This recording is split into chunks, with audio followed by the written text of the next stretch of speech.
ਕੀ ਨਾਮ ਹੈ? ਮੇਰਾ ਹਰਪ੍ਰੀਤ ਹੈ ਵੀਰੇ। ਕੀ ਮਸਲਾ ਕੀ ਹੈ? ਮਸਲਾ ਵੀਰੇ ਕੁਛ ਨਹੀਂ, ਸਾਡਾ ਉਰੇ ਬ੍ਰਦਰ ਦਾ ਦਾਖਲ ਤਾਂ ਤਾਏ ਦਾ ਮੁੰਡਾ, ਠੀਕ ਹੈ, ਪਥਰੀ ਕਢਾਉਣ ਆਇਆ ਤਾਂ ਕਿ ਪੀਤੇ ਚ ਪਥਰੀ ਸੀ, ਠੀਕ ਹੈ, ਹਾਂ, ਤੇ ਉਹ ਕਢਾਉਣ ਆਇਆ ਵਾ ਤੇ ਕੋਈ ਬੜੀ ਗੱਲ ਨਹੀਂ ਹੁੰਦੀ ਆਪਰੇਸ਼ਨ ਦੀ, ਆਪ ਚੱਲ ਕੇ ਆਇਆ ਉਹ, ਠੀਕ ਹੈ। ਇਹਨਾਂ ਨੇ ਸਾਨੂੰ ਜਦ ਉਰੇ ਦਾਖਲ ਹੋਇਆ, ਠੀਕ ਹੋ ਗਿਆ, ਕਵਰਿੰਗ ਕਰ ਇਹ ਕਹਿੰਦੇ ਕਵਰਿੰਗ ਲੱਗ ਗਿਆ ਕਰਨ, ਠੀਕ ਹੈ ਜੀ। ਉਹ ਤੋਂ ਬਾਅਦ ਇਹ ਕਹਿ ਰਹੇ ਤੁਹਾਡਾ ਬਈ ਬੰਦਾ ਰਾਤ ਕਹਿੰਦੇ ਡੈਡ ਹੋ ਗਿਆ। ਕਦੋਂ ਦਾਖਲ ਕਦੋਂ ਹੋਇਆ ਸੀ? ਦਾਖਲ 25 ਤਰੀਕ ਨੂੰ ਆਪਰੇਸ਼ਨ ਹੋਇਆ ਤੇ ਬਾਅਦ 28 ਨੂੰ ਚਲੇ ਗਿਆ, 28 ਤਰੀਕ ਨੂੰ ਦੁਬਾਰਾ ਫਿਰ ਦਾਖਲ ਹੋਇਆ। ਇੱਕ ਦਿਨ ਘਰ ਆ ਰਿਹਾ ਜੀ, ਉਦੋਂ ਬਾਅਦ ਮਤਲਬ ਦਰਦ ਉੱਠ ਖੜਿਆ ਜਦ ਹੀ ਆ ਗਏ ਜੀ। ਫਿਰ ਤੁਹਾਨੂੰ ਕੀ ਲੱਗਦਾ ਵੀ ਹੋਇਆ ਕੀ ਹੈ? ਹੋਰ ਸਰ ਦੇਖ ਲਓ, ਸਾਨੂੰ ਪਰਦਾਸ਼ਤ ਕੈਮਰੇ ਕਢਾ ਕੇ ਦੇਖ ਲਓ ਜੀ। ਡਾਈਟ ਦੇ ਵਿੱਚ ਬੱਚੇ ਨੂੰ ਵੀ ਆਪਾਂ ਨਾਰਮਲ ਬੰਦੇ ਨੂੰ ਮੈਗੀ ਬੰਦ ਕਰਦੇ, ਇਹ ਮੈਗੀ ਦਿੰਦੇ ਜੀ, ਮੈਗੀ ਦੇ ਰਹੇ ਨਿਆਣੇ ਨੂੰ। ਸਾਡੇ ਕੋਲ ਫੋਟੋਆਂ ਪਈਆਂ ਉਹਦੀਆਂ, ਸਾਡੇ ਕੋਲ ਵੀ ਪੇਸ਼ੈਂਟ ਨੂੰ ਮੈਗੀ ਦਿੰਦੇ ਸੀ? ਮੈਗੀ ਦਿੰਦੇ ਜੀ, ਵੀਡੀਓ ਪਈ ਸਾਡੇ ਕੋਲ ਵੀਡੀਓ ਪਈ ਹੈ। ਜਿਹੜਾ ਪੇਸ਼ੈਂਟ ਜਿਹਦਾ ਪਿੱਤਾ ਰਿਮੂਵ ਹੋਇਆ ਵਾ, ਜਿਹੜਾ ਆਈਸੀਯੂ 'ਚ ਪਿਆ, ਉਹਨੂੰ ਖਾਣੇ ਦੇ ਵਿੱਚ ਮੈਗੀ ਦਿੱਤੀ ਜਾ ਰਹੀ ਹੈ। ਫਿਰ ਉਸ ਤੋਂ ਬਾਅਦ ਕਦੇ ਇਹ ਸਾਨੂੰ ਕੁਛ ਕਹਿੰਦੇ, ਕਦੇ ਗੁੰਮਰਾਹ ਕਰਦੇ। ਪੁਲਿਸ ਪ੍ਰਸ਼ਾਸਨ ਨੇ ਸਾਨੂੰ ਗੁੰਮਰਾਹ ਕਰਿਆ। ਐਸਡੀਐਮ ਸਾਹਿਬ ਕੋਲ ਅਸੀਂ ਮਾਨਯੋਗ ਕੋਲ ਗਏ, ਮਾਨਯੋਗ ਡੀਐਸਪੀ ਸਾਹਿਬ ਕੋਲ ਗਏ, ਫਿਰ ਉਹਨਾਂ ਨੇ ਸਾਨੂੰ ਐਸਐਚਓ ਕੋਲ ਭੇਜਿਆ ਜੀ। ਕਹਿੰਦੇ ਅਸੀਂ ਲੈਟਰ ਡਾਇਰੀ ਨੰਬਰ ਲਾ ਕੇ ਸਾਨੂੰ ਮਾਰਕ ਕਰਕੇ ਭੇਜਤਾ। ਐਸਐਚਓ ਸਾਹਿਬ ਕਹਿੰਦੇ 2 ਘੰਟੇ ਵੇਟ ਕਰਾ ਕੇ ਕਹਿੰਦੇ ਜੀ ਤੁਸੀਂ ਜਾਓ ਫਤਿਹਗੜ੍ਹ ਸਾਹਿਬ, ਵੀ ਬਡਾਲੀ ਵਾਲਾ ਸਿੰਘ ਥਾਣਾ ਲੱਗਦਾ, ਚੁੰਨੀ ਦਾ ਰੈਜ਼ੀਡੈਂਸੀ ਇਹਨਾਂ ਦੀ। ਜਦੋਂ ਅਸੀਂ ਉਹਨਾਂ ਕੋਲ ਗਏ, ਉਹ ਕਹਿੰਦੇ ਨਹੀਂ ਜੀ ਵਾਰਦਾਤ ਇਹ ਖੇਤਰ 'ਚ ਹੋਈ ਹੈ, ਏਸੀ ਖੇਤਰ 'ਚ ਜਾਓ। ਨਹੀਂ, ਜਦੋਂ ਤੁਸੀਂ ਐਡਮਿਟ ਕਰਾਇਆ ਉਦੋਂ ਜਿੰਦੇ ਸੀਗੇ? ਰਾਤੀ ਉਹ ਲਾਈਵ ਸੀ? ਚੱਲ ਕੇ ਆਈ 62 ਸਾਲ ਦੀ ਉਹਨਾਂ ਦੀ ਉਮਰ ਸੀ, ਰਿਟਾਇਰ ਹੋਏ ਸੀ 3 ਸਾਲ 4 ਸਾਲ ਹਲੇ। ਉਹਨਾਂ ਨੂੰ ਨਾ ਕੋਈ ਬੀਪੀ, ਨਾ ਕੋਈ ਸ਼ੂਗਰ, ਨਾ ਕੋਈ ਪ੍ਰੋਬਲਮ ਸੀ, ਬਿਲਕੁਲ ਨਾਰਮਲ ਇਨਸਾਨ ਸੀ। 10 ਕਿੱਲਿਆਂ ਦੀ ਖੇਤੀ ਕਰਦੇ ਸੀ, ਡੰਗਰ ਰੱਖੇ ਹੋਏ ਸੀਗੇ, ਐਨ ਲੰਬਾ ਲੰਜਾ। ਤੁਸੀਂ ਨੌਜਵਾਨ ਸੀਗਾ ਜੀ, ਮਤਲਬ ਕਿ ਉਮਰ 'ਚ 60-62 ਸਾਲ ਸੀ, ਪਰ ਕੋਈ ਦਿੱਕਤ ਨਹੀਂ ਸੀ, ਕੋਈ ਬਿਮਾਰੀ ਨਹੀਂ ਸੀ। ਚੰਗੇ ਭਲੇ ਉਰੇ ਆਏ, ਇੱਕ ਨਾਰਮਲ ਪੀਤੇ ਦੀ ਮਾੜੀ ਸਮਾਂ ਸੀ ਮਾੜਾ, ਵੀ ਅਸੀਂ ਉਰੇ ਲਿਆਏ ਉਹਨਾਂ ਨੂੰ। ਉਰੇ ਲਿਆ ਕੇ ਜਦੋਂ ਇਹਨਾਂ ਨੇ ਪੀਤਾ, ਪਹਿਲਾਂ ਤਾਂ ਕਹਿੰਦੇ ਦੂਰਬੀਨ ਵਾਲਾ ਆਪਰੇਸ਼ਨ ਹੋਣਾ, ਬਾਅਦ 'ਚ ਅੰਦਰ ਲਿਆ ਕੇ ਜਦੋਂ ਆਪਰੇਸ਼ਨ ਥੀਏਟਰ 'ਚ ਲੈ ਕੇ ਫਿਰ ਕਹਿੰਦੇ ਨਹੀਂ ਦੂਰਬੀਨ ਵਾਲਾ ਨਹੀਂ, ਬੜਾ ਆਪਰੇਸ਼ਨ ਕਰਨਾ ਪੈਣਾ। ਫਿਰ ਉਹ ਆਪਰੇਸ਼ਨ ਕਰਕੇ ਜੀ ਸਾਨੂੰ ਇੱਕ ਦਿਨ ਰੱਖ ਕੇ ਅਗਲੇ ਦਿਨ 11 ਵਜੇ ਰਾਤ ਨੂੰ ਘਰ ਭੇਜ ਰਹੇ ਹਾਂ। ਅਸੀਂ ਘਰੇ ਚਲੇ ਗਏ, ਘਰੇ ਜਾ ਕੇ ਉਹ ਇੱਕ ਦਿਨ ਰਹੇ ਹਾਂ। ਅਗਲੇ ਦਿਨ ਉਹਨਾਂ ਦੇ ਜੀ ਖੂਨ ਦੀਆਂ ਟੱਟੀਆਂ ਉਲਟੀਆਂ ਲੱਗ ਗਈਆਂ ਉਹਨਾਂ ਨੂੰ, ਤੇ ਵੋਮਟਿੰਗ ਬਹੁਤ ਜ਼ਿਆਦਾ ਬੁਰਾ ਹਾਲ ਹੋ ਗਿਆ। ਜਦੋਂ ਅਸੀਂ ਉਰੇ ਲੈ ਕੇ, ਪੇਟ ਉਹਨਾਂ ਦਾ ਸੁੱਜ ਗਿਆ ਐਡਾ। ਜਦੋਂ ਅਸੀਂ ਉਰੇ ਲੈ ਕੇ ਆਏ, ਇਹ ਕਹਿੰਦੇ ਜੀ ਅੰਦਰ ਪਸ ਫੈਲ ਗਈ, ਆਈਸੀਯੂ 'ਚ ਰੱਖਣਾ ਪੈਣਾ। ਅਸੀਂ ਕਿਹਾ ਜੀ ਰੱਖੋ। ਅਸੀਂ ਫੇਰ ਕਿਹਾ ਵੀ ਅਗਰ ਤੁਹਾਡੇ ਵੱਸ ਦੀ ਗੱਲ ਨਹੀਂ ਹੈ ਸਾਨੂੰ ਰੈਫਰ ਕਰ ਦਿਓ। ਕਹਿੰਦੇ ਨਹੀਂ ਟ੍ਰੀਟਮੈਂਟ ਓਕੇ ਹੋਊਗਾ। ਬਾਅਦ 'ਚ ਕਹਿੰਦੇ ਜੀ ਨਹੀਂ, ਇਹਨਾਂ ਦੇ ਅੰਦਰ ਆਰਗਨ ਵੀ ਇਫੈਕਟ ਹੋ ਗਏ, ਇਹਨਾਂ ਦੀ ਕਿਡਨੀ ਇਫੈਕਟ ਹੋ ਗਈ, ਲੀਵਰ ਇਫੈਕਟ ਹੋ ਗਿਆ, ਤੇ ਅਸੀਂ ਹਾਰਟ ਇਫੈਕਟ ਹੋ ਗਿਆ। 50-50 ਹਜ਼ਾਰ ਦੇ ਇੱਕ ਦਿਨ 'ਚ ਟੀਕੇ ਲਾਉਂਦੇ ਰਹੇ ਜੀ। ਕਿੰਨੇ ਕੁ ਪੈਸੇ ਲਏ ਟੋਟਲ ਇਹਨਾਂ ਨੇ? ਸਾਤੋਂ ਲੈ ਲਿਆ ਜੀ 1,60,000 ਲੱਤਾ ਇਹਨਾਂ ਨੇ। ਕੀ ਹਸਪੀਟਲ ਦਾ ਕੀ ਨਾਮ ਹੈ ਤੇ ਡਾਕਟਰ ਦਾ ਨਾਮ ਕੀ ਹੈ? ਹੋਲੀ ਬਾਸਲੇ ਦਾ ਨਾਮ ਹੈ ਜੀ, ਤੇ ਡਾਕਟਰ ਸਚਿਨ ਹੈ ਜਿਹੜੇ ਉਹਦੇ ਮੇਨ ਹੈ। ਤੇ ਬਾਕੀ ਇਹਨਾਂ ਕੋਲ ਕੋਈ ਆਪਣਾ ਡਾਕਟਰ ਸਾਨੂੰ ਤਾਂ ਲੱਗਦਾ ਨਹੀਂ, ਬਾਹਰ ਤੋਂ ਵਿਜ਼ਟਾਂ ਕਰਾਉਣੇ 1500 2000 ਆਈਸੀਯੂ ਦਾ, 4500 2500 ਵੈਂਟੀਲੇਟਰ ਦਾ। 4 ਦਿਨ ਲਾਸਟ ਵਾਲੇ ਫਿਰ ਇਹਨਾਂ ਨੇ ਵੈਂਟੀਲੇਟਰ ਤੇ ਲਾਤਾ ਜੀ। ਵੈਂਟੀਲੇਟਰ ਤੇ ਲਾ ਕੇ ਵੀ ਅਸੀਂ ਕਹੀ ਗਏ ਵੀ ਸਾਨੂੰ ਰੈਫਰ ਕਰ ਦਿਓ ਅਗਰ ਨਹੀਂ ਬਾਤ ਦੀ ਗੱਲ। ਨਹੀਂ ਜੀ ਨਹੀਂ, ਤੁਹਾਡਾ ਮਰੀਜ਼ ਅਸੀਂ ਠੀਕ ਕਰਕੇ ਭੇਜੂਗੇ। ਪਹਿਲਾਂ ਇਨਫੈਕਸ਼ਨ, ਜੇ ਤੁਸੀਂ ਲੈ ਗਏ ਤਾਂ ਤੁਹਾਡੀ ਕੋਈ ਜ਼ਿੰਮੇਵਾਰੀ ਨਹੀਂ। ਪਹਿਲਾਂ ਇਨਫੈਕਸ਼ਨ ਸੀ, ਪਹਿਲਾਂ ਇਹਨਾਂ ਨੇ ਜੀ ਪੀਤੇ ਦਾ ਆਪਰੇਸ਼ਨ ਕਰਿਆ, ਫਿਰ ਕਹਿੰਦੇ ਅੰਦਰ ਪਸ ਫੈਲ ਗਈ, ਫਿਰ ਕਹਿੰਦੇ ਇਨਫੈਕਸ਼ਨ ਫੈਲ ਗਈ, ਫਿਰ ਕਹਿੰਦੇ ਆਰਗਨ ਖਤਮ ਹੋ ਗਏ। ਲਾਸਟ ਜੀ ਬੰਦਾ ਇਹਨਾਂ ਨੇ ਮਾਰ ਕੇ ਇਹ ਹਸਪਤਾਲ ਨੇ ਕਤਲ ਕਰਿਆ ਜੀ ਉਹਨਾਂ ਦਾ। ਹੁਣ ਅਸੀਂ ਬਾਹਰ ਖੜੇ ਸੀਗੇ ਜੀ, ਉਹ ਕਹਿੰਦੇ ਵੀ ਕਿਆ ਮਸਲਾ ਜੀ। ਅਸੀਂ ਉਹਨਾਂ ਨੂੰ ਦੱਸਿਆ ਵੀ ਆਹ ਮਸਲਾ।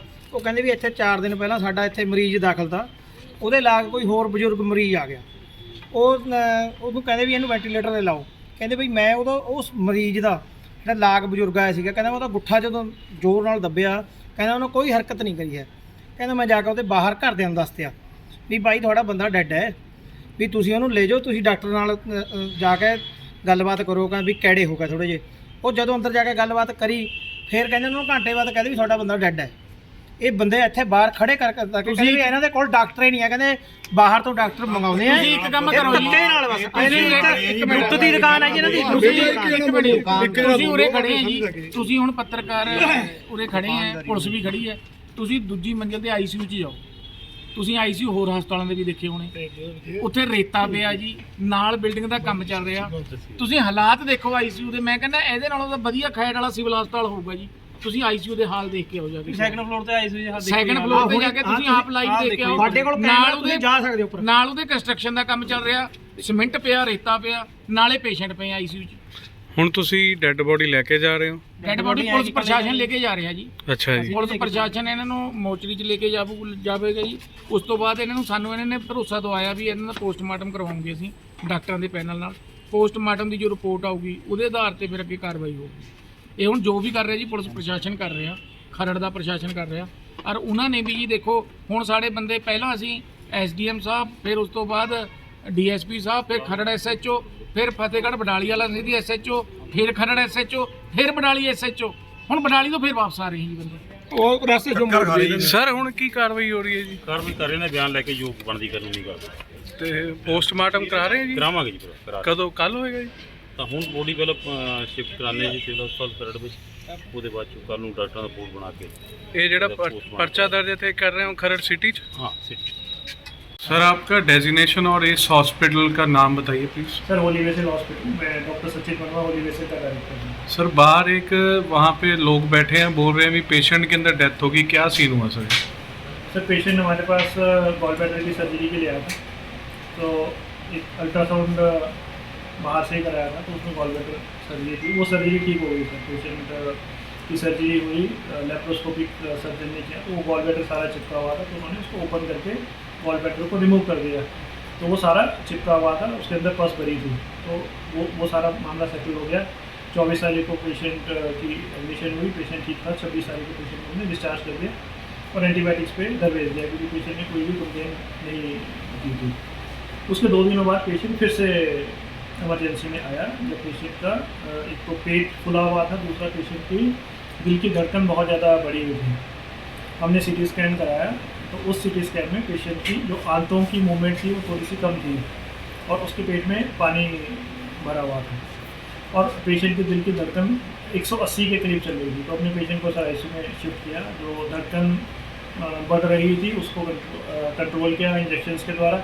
पेट में जो मल्टीपल जगह पे, क्योंकि वो आंतें भी चिपकी हुई थी पेट में, तो जगह जगह पे वो गुब्बारों की तरह बन गए थे, रीजन्स बोलते हैं उसको, तो वहाँ पे ड्रेन डाली गई इसके लिए। और क्योंकि इन्फेक्शन था, तो हमने इन्फेक्शन की एंटीबायोटिक चलाई, पेशेंट के अटेंडेंस को रेगुलरली भी होता है, धड़कन के लिए भी ट्रीटमेंट चलाया गया, और उसी दौरान लगभग जो ट्रीटमेंट चला है उसमें भी पेशेंट की डेथ हुई। कब डेथ कब हुई? डेथ कल रात को हुई। मतलब यानी कि 10 तारीख को डेथ हुई, 28 तारीख को आपके पास पेशेंट आया। जी, इतने दिन मतलब इन्फेक्शन के कारण ही रुका रहा है यहाँ पेशेंट?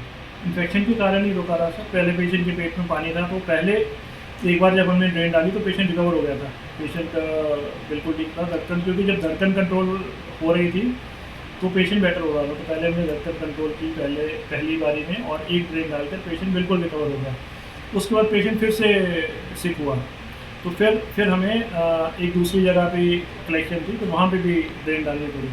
मतलब पेशेंट आपके पास आया था गॉल ब्लैडर सर्जरी के लिए, लेकिन पेशेंट पहली बार गॉल ब्लैडर सर्जरी के लिए आया सर, गॉल ब्लैडर सर्जरी हो गई और पेशेंट डिस्चार्ज हो गया।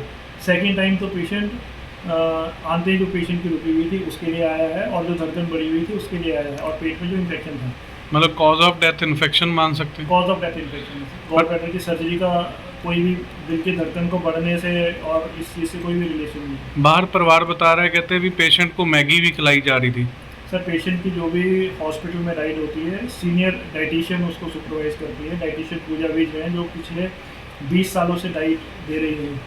पेशेंट को जो फ़ोटो वो दिखा रहे हैं वो एक हेल्दी टाइम की फ़ोटो है, और वो सेमिया है नमकीन, तो नमकीन सेमिया सूजी से बनती है, तो वो सूजी बेस्ड डाइट तो पेशेंट को दी ही जाती है, तो वो उसकी है। वो कोई ऐसा वेंटिलेटर वाले पेशेंट को मैगी थोड़ी ना खिलाना, वो तो एक अलग है, वो तो तब पेशेंट ठीक था और तब उसको सूजी दे रहे थे, वो तब की फ़ोटो है। अभी पेशेंट को आपकी तरफ से वो कर दिया कि डेड बॉडी दे दी गई है पेशेंट की? सर हम पेशेंट की फैमिली का बहुत ज़्यादा बिल पेंडिंग था, लेकिन हमने कल भी, क्योंकि पेशेंट की फैमिली ने पहले ही हमें कम्युनिकेट किया था कि फाइनेंशियल कंडीशन इतनी सही नहीं है, तो भी हमने बोला था कि कोई इशू नहीं है, क्योंकि हम हमेशा यही बिलीव करते हैं कि पैसे की वजह से इलाज नहीं रुकना चाहिए। तो हमने ट्रीटमेंट कंटिन्यू किया। रिपीटेड टाइम हमने उनको बताया था कि कॉस्टली इंजेक्शन लग रहे हैं, उन्होंने बोला कि हम पे करेंगे। फिर हमने भी मतलब इवन तो रिमाइंडर दिए, पर ऐसा कुछ अड़े नहीं। कल पेशेंट की डेथ हो गई, तो हमने कहा कि ठीक है, अगर पैसे नहीं दिए तो हम बॉडी ले जाए। कल शाम को उनके फैमिली मेम्बर्स आए, कल उन्होंने बोला कि हम बॉडी सवेरे ले जाएंगे। सवेरे से हमने उनको रेगुलर फ़ोन्स किए हैं, तो फिर वो बॉडी लेने हमारी तरफ से नहीं आया। फिर हमें पता चला कि उन्होंने पुलिस कंप्लेन की। कितना बिल पेंडिंग है? 3,85,000। अभी आप वेव कर रहे हो? हमने वेव किया सर, हमने कल ही वेव कर दिया था, मतलब ये केस से बाद वेव नहीं किया था। वेव तो हमने कल ही कर दिया था, क्योंकि हमें पता ही था फैमिली नहीं पे करेगी। वेव तो हम कल ही करके हम बोल चुके थे बॉडी ले जा सकते हैं, हमारी तरफ से कोई ऑब्जेक्शन ही नहीं था। इन्होंने बोला हम सवेरे ले जाएंगे, हम सवेरे का वेट करते रहे। वो फिर अभी इन्होंने पोस्टमार्टम की डिमांड रखी और हम उसमें भी साथ हैं, वो पोस्टमार्टम कराना चाहे वो पोस्टमार्टम करा अभी देगा। अभी आपने डेड बॉडी दे दी? अभी सर पुलिस को हैंड ओवर की है, क्योंकि फैमिली को हैंड ओवर तो नहीं कर सकते थे, हमने पुलिस को हैंड ओवर किया। पुलिस पोस्टमार्टम कराए, दूध का दूध और पानी का पानी।